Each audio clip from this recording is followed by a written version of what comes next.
I don't know very many people who in the last couple of weeks have not had a moment where they felt some type of stress, some type of anxiety. Maybe they didn't know what it was, but they knew they were feeling some kind of pressure. Well, imagine, if you will, that you're a first-line responder. Maybe you're a first-line responder. You're out in the suburbs. Maybe you don't even know what the feeling is. You just know that you feel like something's not right. Maybe you're having trouble sleeping. There are a myriad of things that you might be feeling, but you don't know exactly what they are or how to deal with them.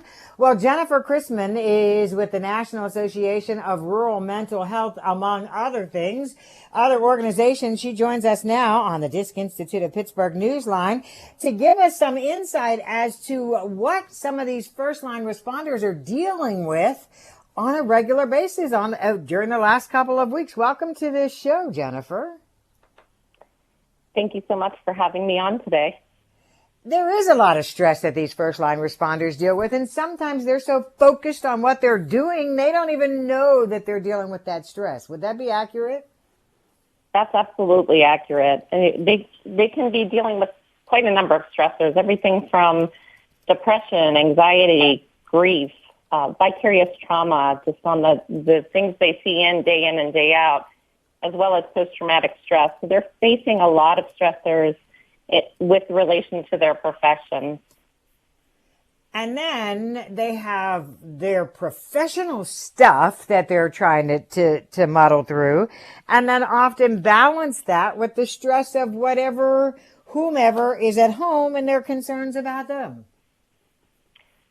Very true. They're facing in their professions day in and day out, and then knowing that they have to take all that burden home with them and then kind of flip on a different switch to be a parent, to be a caregiver, depending at home as well. It does just put an enormous amount of stressor on the individuals. And, as such, we're seeing quite a number of challenges as it relates to our first responders. In a survey that was conducted back in 2017, they looked at 4,000 first responders, and they reported that 6.6% of those individuals have attempted suicide. And that's over 10%, 10 times the rate of the general population. So it's very significant in that stressor and how they're taking that internally with them. I was going to say, and that's before things got to be this crazy. Absolutely. We're probably seeing, and that's a really underreported statistic as well. We know that suicide attempts, those are people that actually report them or talk through them. They're probably 60%. That's probably a 60% underreported statistic. And so what do we need to do? How do we help? How do we support? Because during stressful times, we just kind of look at these people as being these angels in our lives, when in fact they need our support and they need our help. Yeah, that is so true. And at the organization that I work for, it's called MyAdvisor, we've combined people and technology to be able to provide us a helping hand or a lifeline to these individuals, meeting them where they're at because of their busy schedules and because of the work-life challenges that they have. We really feel like using telehealth and technology to reach out and connect with these individuals is a mechanism that we're seeing a lot of great results with.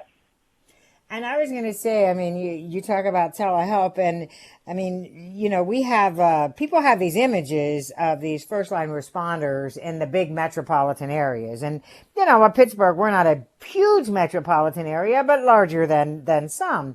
And then a lot of the people we're talking about, however, might be in more rural areas where they may not have the built-in support systems that you might find in a Pittsburgh or some other place. And I would imagine that the telehealth systems or services are even more critical in some other places that might be more rural.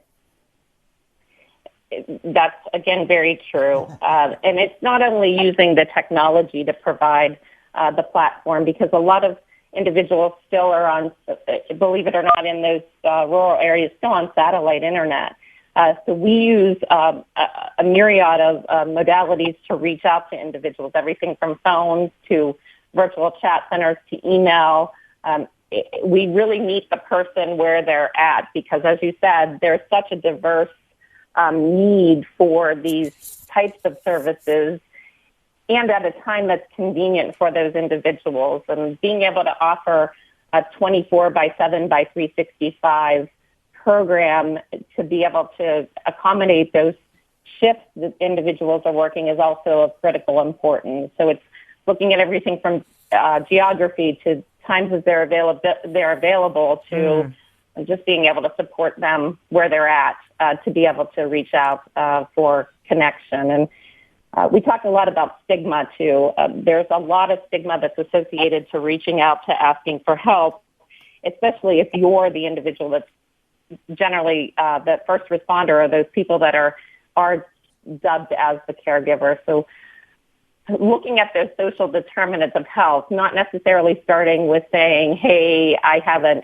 mental health challenge, but looking at everything from wellness to finance to careers to navigational advocacy, things that might be able to draw an individual in to provide those services that are non-stigmatizing. Earlier you mentioned sleep. Sleep is a very non-stigmatizing issue. Mm-hmm. All of us can relate to not having a good night's sleep and how that makes us feel. So those are just connection points that we look at the whole person and working with an individual so that we can build that relationship and that connection. And again, back to meeting them where they're at is of critical importance. And we have about 10 seconds left. And I'm guessing if you are a loved one and you know that your wife, your husband, your son, your daughter needs that little nudge because you know they're stressed, you shouldn't feel badly about saying, hey, why don't you reach out and get some help? Absolutely. Indeed. Lots of good information. Thanks so much for joining us, Jennifer. I think there are a lot of folks in our listening audience that needed to hear that today. Thank you so much.